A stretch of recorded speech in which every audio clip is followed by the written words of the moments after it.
16강 올라갔습니다. 네, 제가 금요일 밤이어가지고 저는 안 봤어요. 질이라는 확신이 한 80% 정도 있어서 어차피 질 거 뭐 보냐 이러고선 저는 한 11시쯤부터 잠을 잤는데 새벽에 이제 4시에 토운세 나와야 되니까 눈을 딱 떴는데 제일 먼저 뭘 확인했을까요? 네이버 스포츠 딱 확인해서 딱 봤는데 진출을 했다는 거예요. 그래서 기쁜 마음, 뭐 피곤한 마음 반 막 이렇게 나왔어요. 나와서 이제 토요일 예배도 하고 뭐도 하고 막 하면서 제가 토요일 한 1시인가 2시인가쯤에 이제 하이라이트를 보는데 이미 거의 한 12시간 가까이 지난 시점에 제가 하이라이트를 보는 거였지만 뭐 감동이 막 몰려왔습니다. 그래서 16강 진출한 거 가지고 막 온갖 기사들이 막 나오는데 제가 궁금한 건 외신이었어요. 그러니까 우리나라 사람들이 우리나라에 진출한 거에 대해서 막 극찬을 하면서 뭐 소위 말하는 국뽕 뭐 이런 것들 막 마셔가면서 이렇게 막 칭찬하는 기사들도 재미있지만 외신은 우리나라의 16강 진출을 어떻게 소개하는가, 특히 좀 궁금했던 게 뭐냐면은 일본 애들도 올라갔잖아요. 일본은 또 잘 올라갔단 말이에요. 우리는 겨우겨우 올라간 것처럼 올라갔고, 그래서 이거 두 개를 좀 어떻게 비교하느냐 이렇게 제가 좀 궁금해서 찾아봤습니다. 그런데 외신들이 한결같이 하는 얘기가 뭐냐면은 이번 월드컵은 아시아의 반란이다, 혹은 뭐 아시아의 약진, 그리고 제가 인상 깊게 봤던 기사는 언더독의 도전 뭐 이런 표현이 있더라고요. 그래서 아시아가 지금 막 이렇게 올라가는 게 이 사람들 눈에는 언더독, 그러니까 뭐랄까요, 기대감을 갖지 않았던 어떤 약체들이 약진을 보여주는 그런 모습이구나라는 게 좀 느껴졌습니다. 그래서 제가 언더독이라는 표현을 이렇게 보다가 갑자기 그 생각이 들었어요. 걔가 왜 아래에 있지? 이 생각이 들어서 제가 검색을 해봤습니다. 왜 언더독이라 그럴까? 처음에는 그냥 별 생각 없이 볼 때는 이렇게 사람보다 걔가 아래에 있으니까 이 걔가 막 짖으면서 사람들한테 뛰어오르는 그런 이미지인가 하면서 이게 검색을 해봤는데 신기하게도 이게 개싸움 이야기더라고요. 여러분 혹시 알고 계셨나요? 우리나라만 개싸움을 시키는 게 아니었어요.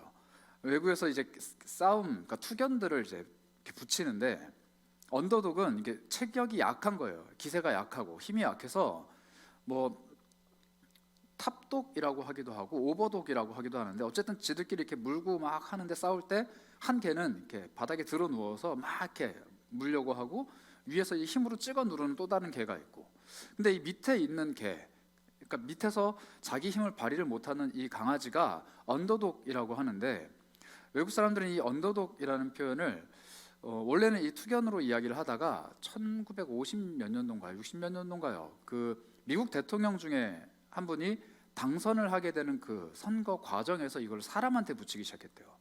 이 사람이 대통령이 못 되는 사람이었는데 이미지를 그렇게 잡은 거예요.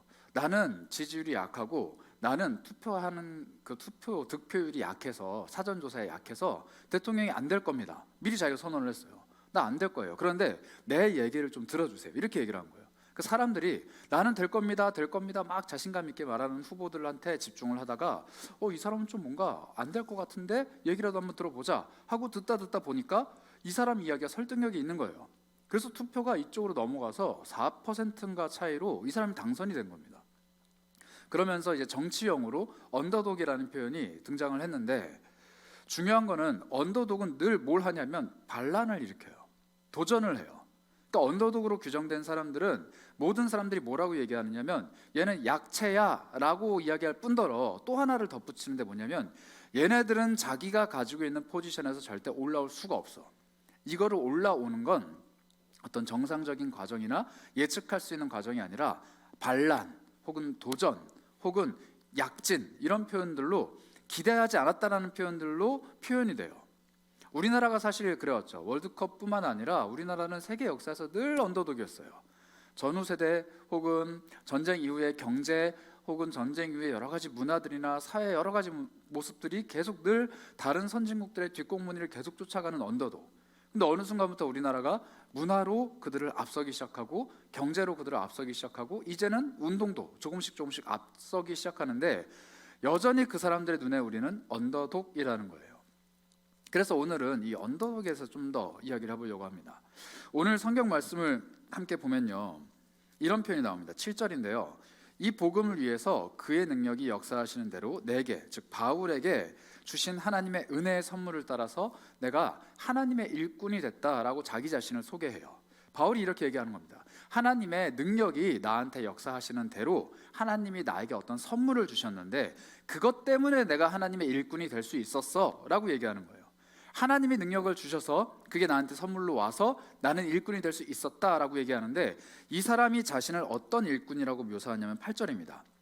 모든 성도 중에 지극히 작은 자, 보다 더 작은 자라고 얘기를 합니다. 자기 스스로를 언더독이라고 얘기하는 거예요. 모든 사람들 중에서 제일 작은 사람이 있다 할지라도 나는 그 사람보다 더 작다.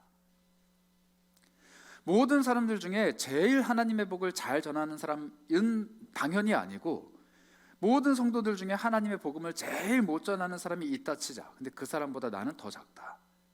모든 사람들 중에 하나님이 쓰실 만한 가장 귀한 사람은 있는데 나는 거기까지 미치지 못하고, 모든 사람들 중에 하나님 쓰시기에 제일 부적격한 사람보다 나는 더 못하다.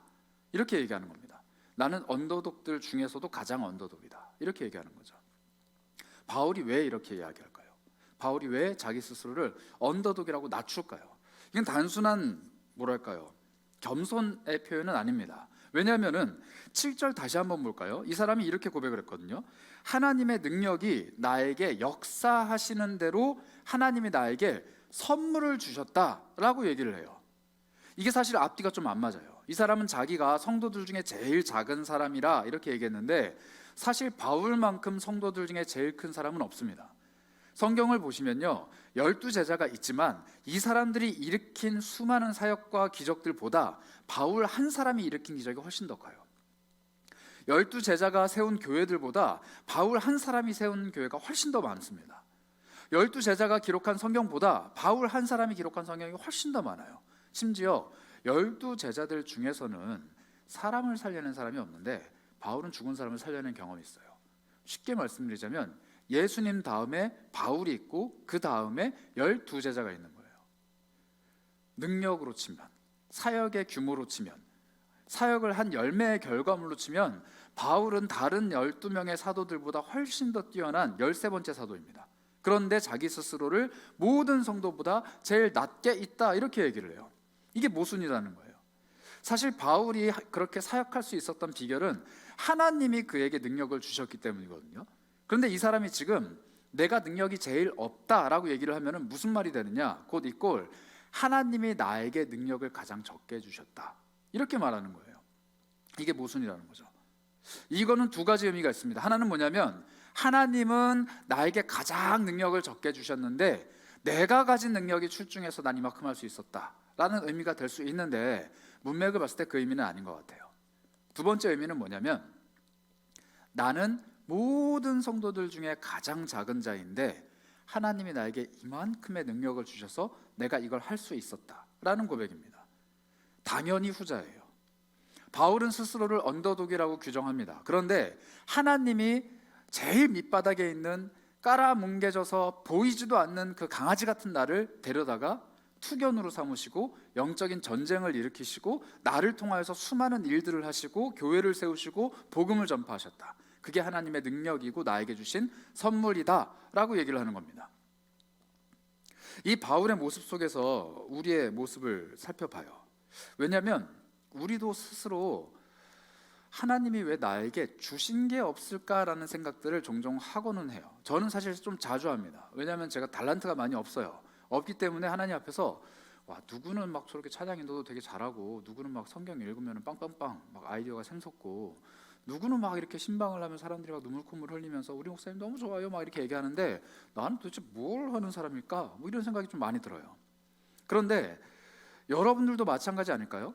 우리가 세상 속에서, 사회 속에서 살아갈 때 나는 다른 사람들 이렇게 평균치를 딱 놓고 봤을 때 평균 이상이다 라고 생각하시는 분은 뭐 계실지 모르겠지만 나는 탑 클래스다 라고 생각하는 사람들이 몇 명 있을까요? 오히려 나는 이 분야, 이 모습, 이것만큼은 평균에서 조금 모자란다, 혹은 나는 이것만큼은 바닥이다 하는 게 솔직히 더 크게 다가오지 않나요? 야, 너 정도면은 성격도 좋고 외모도 훈훈하고 너 그래도 가정이 화목하잖아, 이런 얘기를 옆에서 많이 얘기해줘도 내가 불만족하는 것들, 하나님은 나에게 이 모습만큼은 정말 낮고 천한 모습으로 나에게 주셨는데 이 부분만큼은 내가 정말로 다른 사람들에게 내세우기 좀 어려운데, 나 이 능력만큼은 정말 내가 갖고 싶은데 못 갖고 있는데, 어쩌면은 그 모습, 그 성품, 그 능력, 그걸 가지고 하나님이 나에게 다른 사람들과 경쟁을 붙인다면 나는 진짜 언더독인데 하는 분야들이 누구나 다 한 가지씩은 있지 않냐는 거예요. 하나님은 그 모습을 우리에게 주셨어요. 하나님은 그 모습 그대로 우리가 태어나게 하셨어요. 천부적인 겁니다. 우리의 성격이 될 수도 있고, 가정 환경이 될 수도 있고, 우리가 가진 능력이 될 수도 있고, 우리의 재산 규모가 될 수도 있겠지만, 그 무엇이라도 나에게 태어날 때부터 갖고 태어난 모든 것들은 하나님이 나에게 주셨는데, 솔직히 말해서 이걸 선물이라고 말할 수 있는 게 몇 가지가 되냐는 거예요.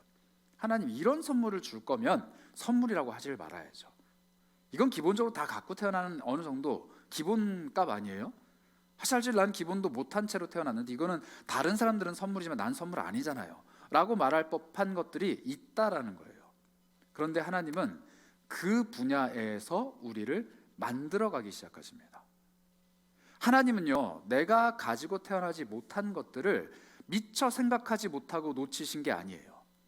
하나님은 내가 적게 가지고 태어난 것, 부족하게 가지고 태어난 것, 나에게 없는 그것을 미처 염두에 두지 못하시고 얘한테 이거 줬어야 되는데 라고 후회하시는 분이 아니라는 거예요.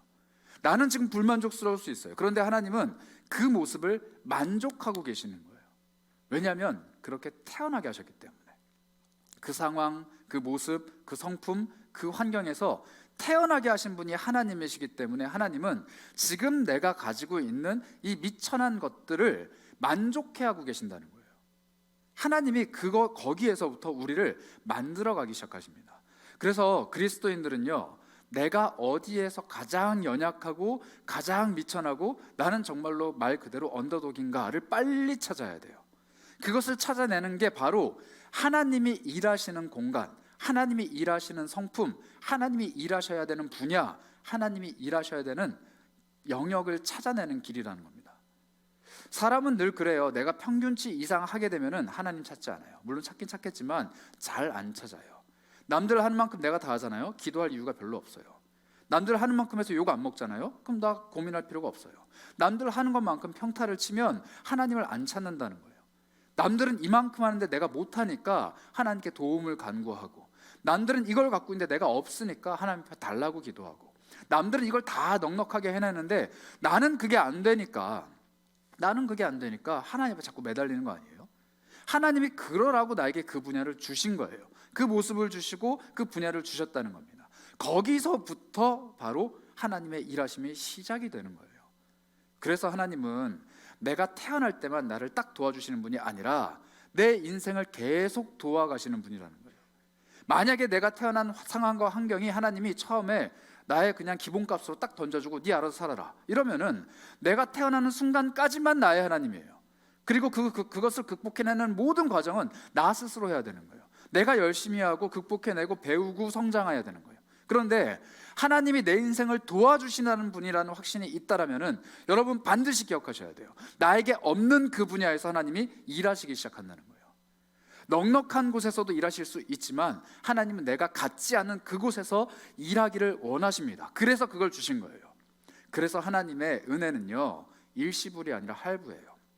태어날 때 나한테 일시불로 딱 긁어주고 자 이거 가지고 살아, 이게 아니고 할부예요. 없는 듯 하지만 계속 채워주세요. 이번 달, 다음 달, 그 다음 달, 오늘, 내일, 모레 계속 채워주시는 거예요. 많아 보이지 않아요. 그런데 죽지 않을 것처럼 주는 것 같지만 그게 가장 필요한 곳을 계속 채워가시는 은혜라는 거예요. 그리고 그 은혜의 총량을 합쳐보면 내가 받을 선물의 총량의 합과 똑같습니다. 왜냐하면 하나님은 우리에게 주시는 선물을 절대 잊어버리시는 분이 아니라는 거예요. 때에 알맞는 은혜를 주시는 분이기 때문에. 그래서 이 청년의 때를 지나가는 여러분들, 분명히 여러분들 눈에는 나의 불만족스러운 부분이 보일 거예요. 사람들 다 일렬로 쭉 세워놓고 보면은 나는 가장 작은 자 중에 더 작은 자, 나는 그 누구에게도 내세울 수 없는 가장 작은 부분만 갖고 있는 사람, 나는 이 부분만큼은 누군가에게 쉽게 이야기할 수 없고 오픈할 수도 없고 도움을 요청할 수도 없는 나만의 그 고민이 분명히 있을 겁니다. 그런데 그 부분에서 하나님이 만족과 충족과 채우심을 만들어 가시기 시작할 거라는 거예요. 그게 바로 오늘 바울이 말하는 하나님의 능력대로 나에게 주어지는 선물과 같은 은혜라는 겁니다. 여러분들은 어떤 은혜를 원하세요? 내가 잘하고 있는 것 더 잘하게 해주시는 하나님, 내가 꿈꾸는 것 더 큰 꿈을 꾸게 해주시는 하나님 구할 수 있습니다. 하실 수 있는 분이에요. 그런데 하나님은 시작점을 주로 어디에 두시냐면 내가 못하는 것에서부터 시작하세요. 출애굽을 하는 이스라엘 백성들도 그랬어요. 그들은 광야길 걸어가는 거에는 별 문제 없었습니다. 걸어가는 거는 별 문제 없었어요. 그들이 못하는 건 뭐였어요? 바다를 가르고 지나가는 거예요. 그들이 못하는 건 뭡니까? 물이 없는 곳에서 물을 찾아내는 거예요. 그들이 못하는 게 뭐예요? 먹을 것이 없을 때 배가 부르게 무언가를 먹을 수 있는 능력이에요. 이런 건 못해요. 그래서 하나님이 바다를 가르고 시작하세요. 그래서 하나님이 반석을 터뜨리고 시작하세요. 그래서 하나님이 하늘에서 메추라기를 떨어지게 하고 시작을 하세요. 만나와 메추라기가 매일매일 떨어져요. 그리고 그것을 아침마다 주우면서 하나님의 은혜를 맛보면서 시작을 하는 거예요. 내가 못하는 것을 하나님이 먼저 채워주시고 그 다음에 하나님과 함께 길을 걸어가는 것, 이게 바로 이스라엘 백성들이 하나님을 매일매일 느끼는 방식이라는 겁니다. 그러니 여러분들 생각을 조금 바꿔보세요. 내가 잘하고 내가 괜찮고 내가 좋아하고 내가 꽤 괜찮은 모습을 가지고 있는 분야에서 하나님을 드러내는 것도 귀해요. 그런데 내가 감추고 싶고 내가 끄집어내고 싶지 않고 내가 마주하고 싶지도 않은 그 현실에서 하나님이 날마다 조금씩 채워가시는 은혜를 맛보기 시작하면 여기에도 하나님의 은혜가 임하는데 여기는 하나님의 은혜가 임하지 않을 리가 없는 거예요. 내가 잘하는 것 나 혼자 잘할 수 있겠지만 내가 못하는 것을 해내는 분이 나와 함께 하신다면 내가 잘하는 것에는 얼마나 더 큰 은혜를 주실까요? 이게 바로 하나님이 일하시는 방식이라는 겁니다. 우리 16강 못 갈 거라고 낙심했어요. 그런데 지금 16강 가니까 뭐라고 하는 줄 아세요? 8강도 갈 수 있다. 브라질 나와라 뭐 이러고 있어요. 웃기죠? 하루 전까지만 하더라도 포르투갈을 이길 수 있느냐 없느냐, 벤투가 잘하느냐 못하느냐, 손흥민의 마스크가 어땠냐 막 하면서 욕하던 사람들이 16강 갈 수 있게 한 번을 이기니까 8강을 논한다는 거예요. 지금 무슨 얘기예요? 일본을 만날까 안 만날까 이런 얘기하고 있어요. 이게 사람의 마음이에요. 못할 것 같은 일을 하게 되면은 할 수 있을 것 같은 일에 용기가 생겨요. 하나님도 똑같습니다. 우리가 못할 것 같은 일을 하게 하신 후에 우리가 할 수 있는 일을 더 크게 하게 만드신다는 거예요. 이러한 영적인 비결이 어디에 나와 있냐면요, 요한복음에 나와 있습니다. 요한복음은 굉장히 독특해요. 다른 성경, 그러니까 마태복음, 마가복음, 누가복음에 기록된 수많은 기적들을 요한은 거의 안 적었어요. 그리고 거기에 없는 예수님의 독특한 기적들을 적었는데 요한복음을 처음 시작하면서 예수님이 처음으로 기적을 베푸신 사건이 있습니다. 갈릴리에 있는 가나라는 가나 맞죠? 가나 혼인잔치. 가나가 사실 되게 나쁜 나라였는데 마지막 한 경기를 하니까 우리한테 좋은 나라가 됐어요. 그 나라는 아닌데 어쨌든 가나예요. 그 혼인잔치에서 예수님이 그 잔치에 참석을 했습니다. 하객이 되신 거예요. 아마 어머니랑 같이 가신 것 같은데 거기에서 있었던 일입니다. 요한복음 2장 1절부터 3절인데요. 한번 제가 읽겠습니다. 사흘째 되던 날 갈릴리 가나에 혼례가 있어 예수의 어머니도 거기 계시고 예수와 그 제자들도 혼례 청함을 받았더니 포도주가 떨어진지라 예수의 어머니가 예수에게 이르되 저들에게 포도주가 없다 하니. 이스라엘 사람들은 일단 결혼식을 일주일 동안 합니다. 지금도 아마 그렇게 하고 있는데 일주일 동안 계속해요. 그리고 그 마을에 있는 모든 사람들이 잔치에 계속 참여합니다. 그래서 이 잔치가 길다 보니까 삼시세끼를 다 제공해야 되고 일단 거기에 먹을 게 많아야 돼요. 그런데 절대 떨어지면 안 되는 게 바로 포도주예요. 포도주가 떨어지는 그 순간 이 잔치를 베푸는 사람이 인색한 사람이 돼요. 그러니까 구두쇠, 돈 아끼는 사람이 돼버리는 거예요. 밥은 없을지언정 포도주는 있어야 돼요. 그래서 이 포도주가 굉장히 중요한 아이템이었는데 이게 떨어져 버린 거예요. 곤란하게 됐죠. 그런데 그 자리에 지금 예수님과 예수님의 어머니가 있었어요. 그 누구도 예수님을 찾지 않습니다. 왜냐하면 예수님은 그때까지만 하더라도 기적을 베풀거나 하나님의 말씀을 전하거나 아직 때가 이르지 않았던 웅크려 있던 분이셨기 때문이에요. 그 누구도 예수님을 몰라요. 아무도 예수님을 찾지 않아요. 그런데 마리아, 어머니 마리아가 이야기하시죠. 저들에게 지금 포도주가 떨어졌다. 포도주가 떨어졌으니까 좀 도와주라 라는 의미였던 것 같아요. 근데 예수님이 대답을 하시죠. 제 때가 아직 이르지 않았습니다.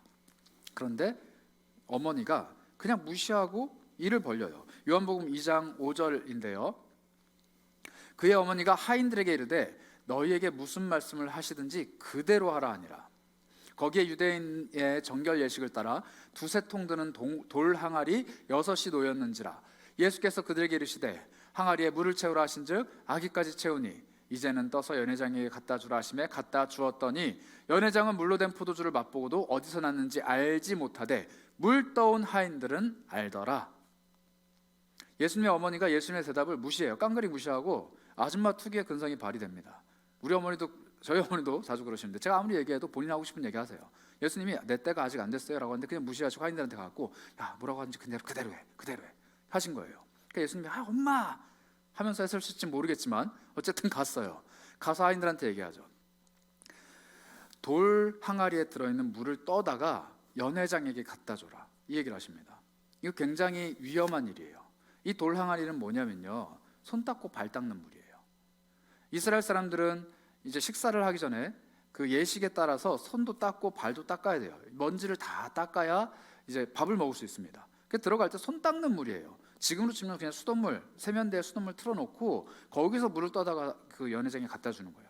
차라리 받은 물이면 상관없는데 일주일 내내 쓰기 위해서 물을 모아놓은 거예요. 이 물을 우리는 지금 수돗물이나 생수가 깨끗하지만 이스라엘 백성들은 우물물 길어오고 빗물 받아놓은 걸 거 아니에요. 그렇게 깨끗한 물은 아닐 거예요. 그런데 그걸 가지고 갖다 주라고 합니다. 하인들이요 그거를 해요. 왜 했을까요? 믿음이 있어서? 그들이 예수님을 신뢰해서? 아니에요. 그들이 했던 이유는 딱 하나예요. 자신들의 신분이 하인이었기 때문에. 하인들은 생각할 여지가 없어요. 그냥 주인이 하라는 대로 하는 거예요.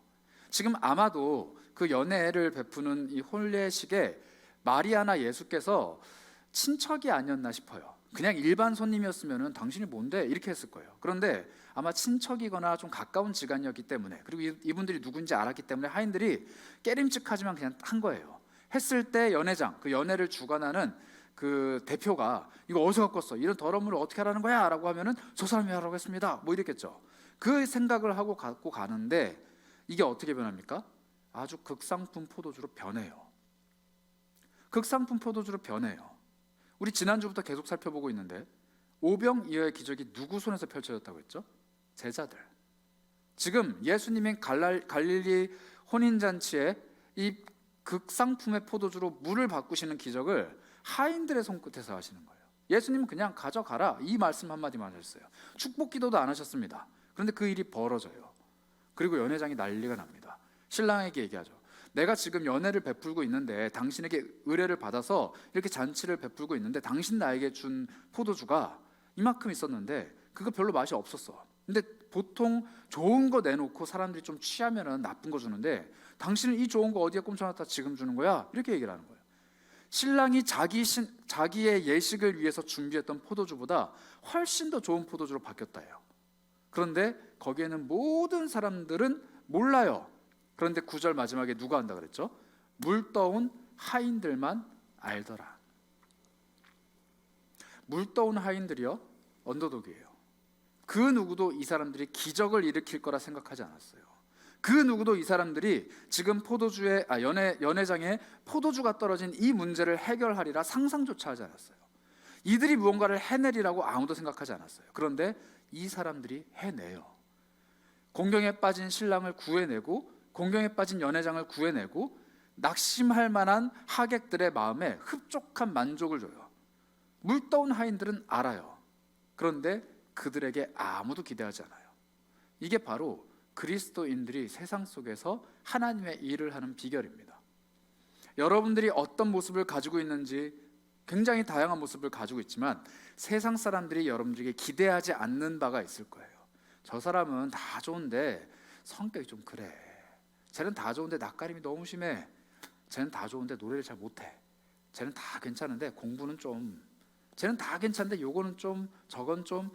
나뿐만 아니라 누구든 다 알고 있는 나의 그 결함, 아무도 기대하지 않은 그 결함. 그런데 하나님께서 그 결함을 극상품 포도주로 바꾸신다는 거예요.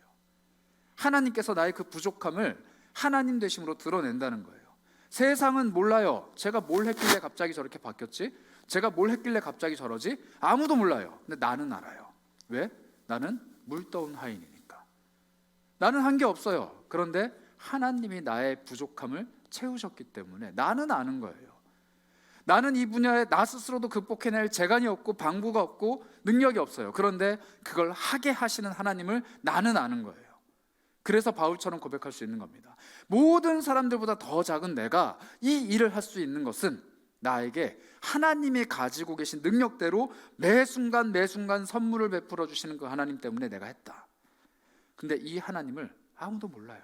나만 알아요. 여러분들의 삶에 그런 은혜가 있기를 축복합니다. 여러분들이 못하는 것, 포기한 것, 외면하고 있는 나의 약점들이 이제는 하나님과 함께 선물로 바꿔가는 시기가 올 거예요. 내가 가지고 있는 약점들이 선물로 뒤바뀌는 시기가 올 거라는 거예요. 그런데 그 시기는 길어요. 짧지 않아요. 물떠온 하인들은 쑥 떠가서 쑥 가져가면 해결이 됐지만 많은 그리스도인들의 삶은 사실 그렇게 급격하게 변하지 않아요. 오랜 시간, 그러나 때에 알맞는 은혜대로.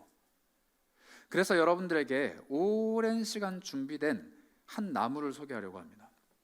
이 나무는요, 아마 몇 년을 살았는지는 모르겠지만 그냥 산속에 우두커니 싹을 틔운 나무였어요. 그냥 나무가 살았어요. 태어나서 보니까 자기는 산속에 뾰족하게 솟아난 새싹이에요. 근데 옆에를 보니까 자기랑 비슷한 나무들이 너무 많아요. 이미 울창하게 나무가 우거지고 있어요. 그래서 나 이거 잘 클 수 있을까? 라는 생각을 하면서 쑥쑥쑥 자랐어요. 근데 이 나무는 자라면서 알게 됐어요.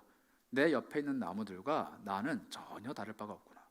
나는 이 산속에 세워진 수십만 그루의 나무 중에 그냥 하나구나. 그냥 그렇게 자라는 거예요. 쭉쭉쭉 자랍니다. 그리고 자기가 할 수 있는 한 최대한 이파리도 내고 가지도 내고 뿌리도 뻗고 그냥 그렇게 자라요. 이 나무에 대해서 아무도 손길을 주지 않아요. 그냥 비가 내리면 비가 내리는 대로, 가물면 가무는 대로, 추우면 추운 대로 그냥 매일매일 자기에게 주어진 환경 속에서 자라가야겠다는 그 한 가지 목적만 달성하기 위해 남들이 하는 그대로 똑같이 하는 거예요. 그런데 어느 날 한 사람이 옵니다. 도끼로 그 나무를 찍어요. 그리고 그 나무가 가지가 처지고 한 기둥이 돼요. 그 나무는 아마 생각했을 거예요. 나는 뭐 평범한 나무니까 어디든 가서 그냥 사람들이 원하는 대로 가구가 될 수도 있고 뭐 짐짝이 될 수도 있고 뭐 마차가 될 수도 있고 모르겠다, 나는 그냥 어떻게든 되겠지. 근데 그 나무를 아무도 재단하지 않는 거예요. 자르지 않아요. 그냥 두는 거예요. 계속 나무 있는 그대로 둬요. 그러니까 나무가 초조해지기 시작해요. 왜 나는 사람들이 자르고 톱으로 켜고 막 사포질을 하고 가다듬어 주지 않지? 왜 나는 그냥 가만히 있지? 지금 내 옆에 있는 나무들, 같이 잘려온 이 나무들은 누군가는 의자가 돼서 반짝반짝 윤이 나고 있고, 누군가는 마차가 돼서 소 뒤에 끌려다니면서 온 세상을 구경하고 있고, 누군가는 어떤 도구가 돼서 사람들 손에서 귀하게 쓰임받고 있는데 나는 왜 계속 가만히 있지? 가만히 있지? 초조한 거예요. 그런데 어느 날 한 남자가 와서 그 나무를 들기 시작합니다. 그리고 산꼭대기로 막 올라가요. 그리고 결국 그 나무 곁에 눕습니다. 이 나무는요, 예수 그리스도께서 짊어지고 가신 십자가의 나무예요. 온 세계 역사상 지구상에 태어난 나무들 중에 예수님의 십자가로 짊어진 나무는 딱 한 그루예요. 두 그루도 아닙니다. 한 그루예요. 그런데 이 한 그루는요, 다른 그 어떤 나무들보다도 가장 손이 덜 탄 나무, 가장 가다듬어지지 않은 나무, 가장 투박하고 가장 있는 그대로 날 것으로 쓰임받은 나무예요. 이 나무는 재단할 필요가 없었어요. 짧게 자르거나 각을 내거나 윤을 내거나 칠을 할 필요가 전혀 없어요. 그냥 있는 모습 그대로 툭툭 자르고 가지만 치면 끝이에요. 왜냐? 가장 무겁고 가장 뭐랄까요, 거칠게 그대로 있어야 되는 나무이기 때문이에요. 그런데 이 나무가 예수님 손에 들렸을 때 십자가의 나무가 되는 영광이 됩니다. 십자가는 형틀이에요. 이 나무는 아마 비참했을 거예요. 내가 왜 태어나서 나는 왜 이런 불합리한 불행한 존재가 돼야 되는가? 왜 나는 다른 나무들처럼 귀하게 쓰임받는 게 아니라 사형틀에서 죽어가는 이 사형수들의 피를 온전히 다 뒤집어 쓰며 못질을 당하고 계속 매달려 있는, 그냥 걸려 있는 이런 비참한 나무가 돼야 되는가? 그런데 그 나무, 이 세상에 그 어떤 나무보다 귀한 나무가 되어 있습니다. 예수님이 사용하셨을 때. 아마 예수님이 30살 조금 넘는 인생을 사셨기 때문에 예수님이 짊어지신 그 나무도 최소 30년 이상은 되지 않았을까 싶어요. 사람을 지탱하려면 한 이 정도는 돼야 되잖아요. 이게 뭐 3년, 5년 만에 만들어지지 않습니다. 이런 나무들은 오랜 시간, 몇십 년 자라왔었을 거예요. 아마 예수님의 삶처럼 이 나무도 어디선가 계속 자라고 있었을 겁니다. 그런데 이 나무의 마지막 순간, 그리고 예수님의 마지막 순간, 단 한 번의 만남이지만 이 나무는 세계 그 어떤 나무보다 귀하게 쓰임받은 거예요. 우리도 똑같습니다. 내가 원하는 대로 내 삶이 가다듬어지지 않는다고 해서, 내가 원하는 대로 내 청년의 때의 준비가 잘 이루어지지 않는다고 해서, 내가 원하는 대로 나의 모습이 변화되지 않는다고 해서 초조해할 필요가 없어요. 하나님은 이미 아세요. 나에게 가장 필요한 그때, 가장 좋은 그때 나를 만들어가고 계시는 하나님이기 때문에 나에게 가장 좋은 때를 기다리고 계시는 거예요. 마치 십자가의 그 나무가 예수님이 십자가에 달려 돌아가시는 그날을 위해서 자기의 평생을 그냥 준비되었듯이, 만약에 그 나무가 하나님께서 콕 집어내시는 나무라면 그 나무가 싹을 틔우고 뿌리를 내리고 자라가는 모든 순간은 하나님 앞에서 특별 관리를 받고 있었을 거예요. 나무는 몰라요. 그냥 옆에 있는 나무랑 똑같이 자랐으니까. 그런데 하나님은 주목해서 그 나무를 바라보면서 특별하게 자라게 하셨을 겁니다. 왜냐? 내 사랑하는 아들을 죽이기 위해서 준비된 나무니까요. 우리도 똑같아요. 내가 봤을 때는 나는 평균도 아니고 평균 이하야. 난 언더독이야. 아니, 사실 언더독은 뭔가를 도전해내고 반란을 일으키고 무언가 결과물을 내야 사람들이 언더독이라고 얘기해주지, 나는 그냥 미천하고 모자라고 부족한 사람이야 라고 스스로를 이야기할 수 있겠지만 하나님은 그렇게 생각 안 하신다는 거예요. 내가 이 사람을 쓰는데 가장 좋은 모습으로 지금 만들어가고 있는 중입니다. 그게 우리의 모습이에요. 예수님도 사역을 시작하실 때까지 30년간 준비되셨습니다. 십자가의 그 나무도 자기의 평생이 준비됐어요. 그런데 여러분, 30살이 채 안 된 여러분들이 나는 이제 멈췄다, 나는 이제 안 된다, 나는 이제 이 분야에서만큼은 하나님이랑 상관없다라고 포기할 일이 뭐가 있겠냐는 거예요.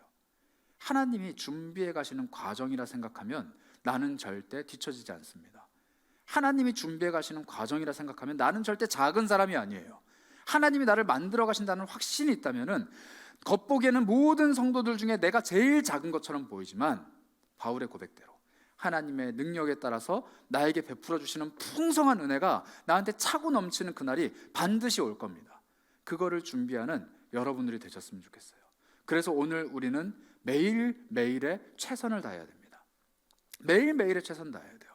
우리는 허황된 꿈을 꿀 수 없어요. 나 언젠간 잘 되겠지, 나 언젠간 대박 터뜨리겠지, 나는 언젠간 하나님 복 주시겠지, 나는 언젠간 남들이 봤을 때 우러러 볼 수 있는 큰 나무가 되어 있겠지. 아니에요.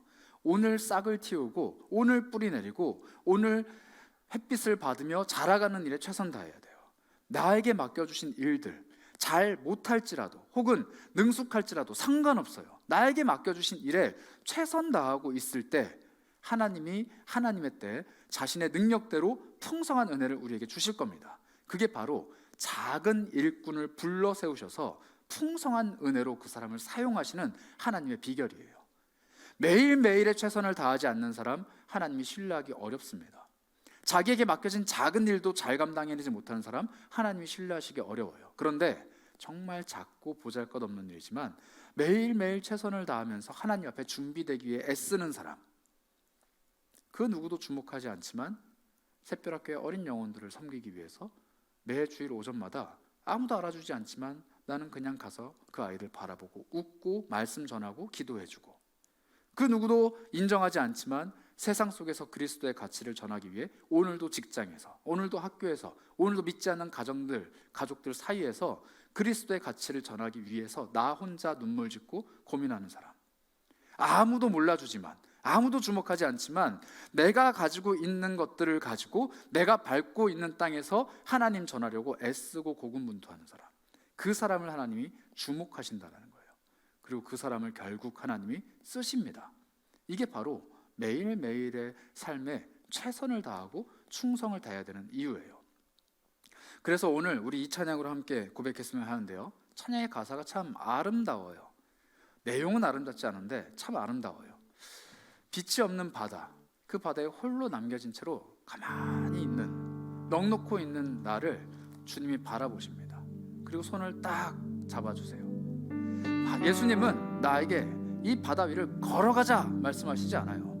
그냥 그 바닷가를 거닐지라도 그냥 내 인생에 빛이 되어주실 뿐인 거예요. 빛으로 오셔서 그 망망대해를 밝게 비춰주시면서 너 여기 걸어갈 수 있어, 걸어봐, 이렇게 하시는 게 아니라 그냥 오늘을 살아가는 평범한 내 삶에 빛이 되어주시는 거예요.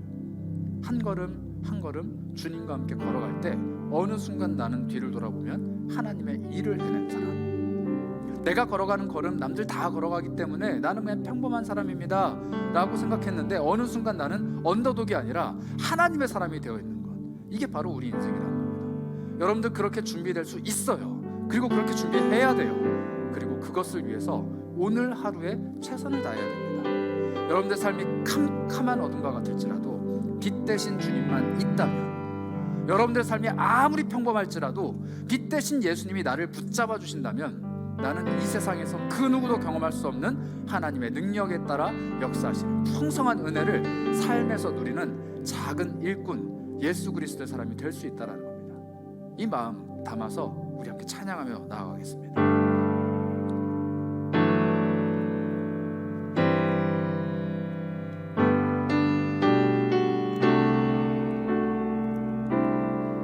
우리 자신의 삶을 한번 축복하면서 고백해볼까요? 빛이 없는 바다에, 빛이 없는 바다에 홀로 남겨진 채로 나는 주님을 바랍니다. 나는 주를 바라네. 예수 내 손 잡아주시네. 빛으로 오신 그분께서, 빛으로 오신 그가 내 삶 밝혀주시네. 나는 그저 주님을 따라갈 뿐입니다. 나는 주를 따르리. 내 평생 주 사랑하리라. 세상은 날 버리고, 세상은 날 버리고 소망 하나 없어도 나의 사랑 주 나라 주시네. 그가 함께 하시니 나는 오늘을 살리. 나의 모든 소망 오직 주 예수. 다시 한번 마음과 삶을 담아서 고백해볼까요? 빛이 없는 바다에, 빛이 없는 바다에 홀로 남겨진 채로 내 온 주님을 바라봅니다. 나는 주를 바라네. 예수 내 손 잡아주시네. 내 인생의 빛으로 오신 예수 그리스도, 빛으로 오신 그가 내 삶 밝혀주시네.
겉보기엔 자랑할 건 많아 보이지만 하나님, 나는 실상 소망이 없는 사람. 겉보기엔 그럴싸해 보이지만 하나님, 나 여기에서만큼은 아무 능력이 없습니다. 하나님, 세상이 나를 버린 건 모르겠고 나조차도 나의 이것은, 이 모습, 그리고 내 이 분야, 나의 이 성격, 나의 환경, 이것만큼은 나조차도 소망이 없다고 버려버렸습니다. 그런데 주님, 그것을 지금 끄집어내라 말씀하시고 하나님께 내어놓으라 말씀하시고 유일한 소망, 유일한 능력, 유일한 풍성한 은혜가 되어주시는 예수 앞에 그것을 내어놓으라 하시니 하나님 드립니다. 이 보잘것없는 것 예수의 손에 붙들릴 때 이 세상 그 무엇도 탐낼 수 없는, 가질 수 없는 가장 귀한 것으로 바꿔주신다는 믿음, 소망 내 안에 있기 원합니다. 나의 부족한 것에서 하나님의 능력이 시작되고 나의 연약한 것에서 하나님의 은혜가 시작되고 내가 가지지 못한 그것에서 하나님의 역사가 시작된다라고 오늘 우리가 말씀을 통해 봤으니 모든 성도들 중에 작은 자보다 더 작은 나와 같은 사람 하나님의 은혜로 채워주시옵소서. 풍성한 은혜로 채워주셔서 하나님의 능력으로 채워주셔서 우리 그 마음 가지고 함께 기도하며 나아가겠습니다. 기도합니다. 하나님, 간절히 소망하며 나아갑니다. 주께서 채워주셔서 하나님의 은혜로 채워주셔서 주님의 사랑으로 채워주셔서 소망 하나 없어도 하나님 나의 사랑 주 나라 나주시네. 그가 함께 하시니 나는 오늘 살리 나의 모든 소망 오직 주 예수. 세상이 날 버리고 소망 하나 없어도 나의 사랑 주 나라 나주시네. 그가 함께 하시니 나는 오늘을 살리 나의 모든 소망 오직 주 예수. 이 시간에 우리 공동체를 위해서 함께 기도했으면 하는데요, 우리 공동체 꿈꾸고 있는 것 참 많습니다. 하고 싶은 사역이 참 많아요. 그리고 더 많은 이들에게 복음 전하고 싶습니다. 그런데 공동체가 여러분들이 필요해요. 제가 뭘 할 수 있겠습니까? 저는 그냥 예배 왔다가 삶으로 돌아가는 한 명의 청년일 뿐인데요. 아니요, 아주 작은 손길이라도 여러분이 공동체의 사역을 위해서 나의 손을 펼칠 때 하나님이 그 손을 붙잡고 사용하신대요. 나 가진 달란트 없어요. 나 시간도 없어요. 나 돈도 없고 아무것도 없어요. 내가 하나님 위해 할 수 있는 거 별로 없어요. 그러나 상관없습니다. 이 교회의 머리가 되어주시고 우리 공동체의 머리가 되어주시는 주님이 당신을 붙잡고 가기를 원하신대요. 이 시간에 한번 기도하셨으면 좋겠어요. 주님, 이 세계로 공동체, 청년 공동체를 위해서 내가 뭘 할 수 있습니까?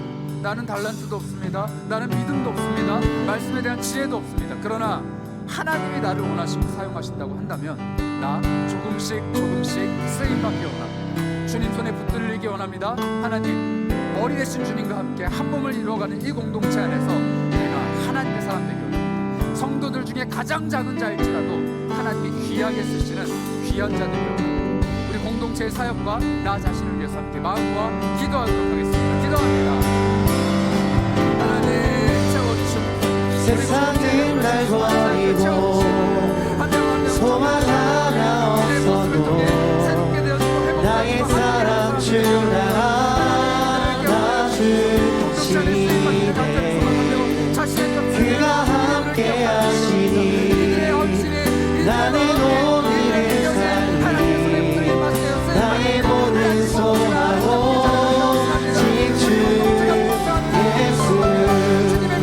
세상은 날 버리고 소망 하나 없어도 나의 사랑 주 나라 나주시네.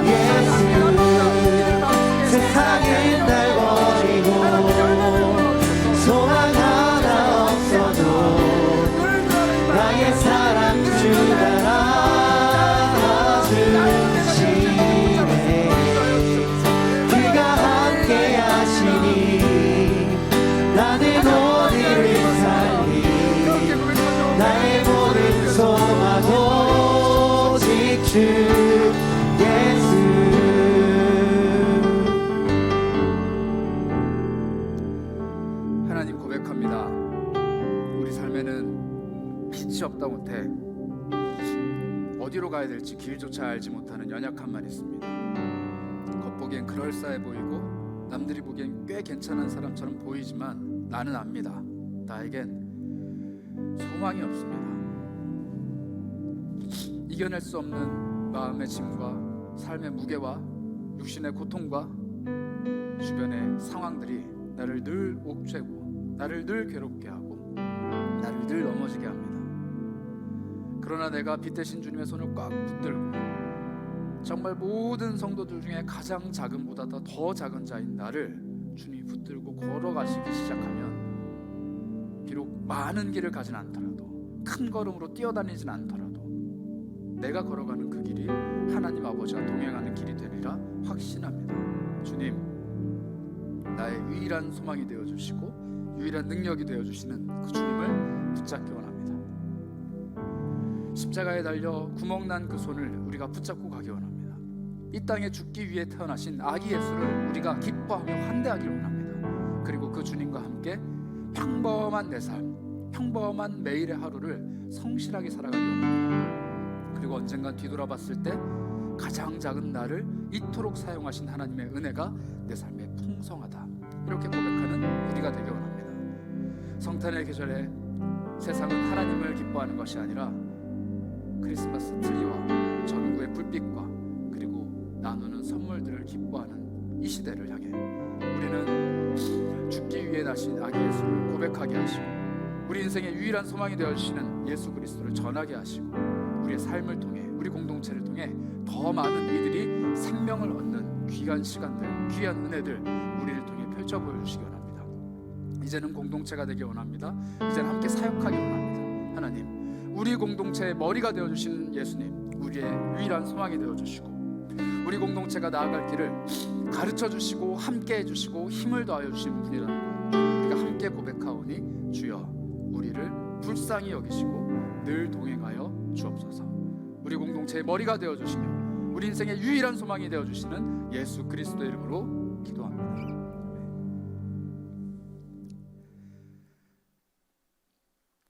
지금은 우리를 구원하기 위해 십자가에 달려 돌아가시고자 이 땅에 연약한 아이의 옷을 입고 오신 우리 주 예수 그리스도의 크신 은혜와 하나님의 사랑과 성령의 교통하심이 함께 고개 숙인 모든 공동체 구성원들 머리 위에 지금부터 영원까지 함께 있을지어다.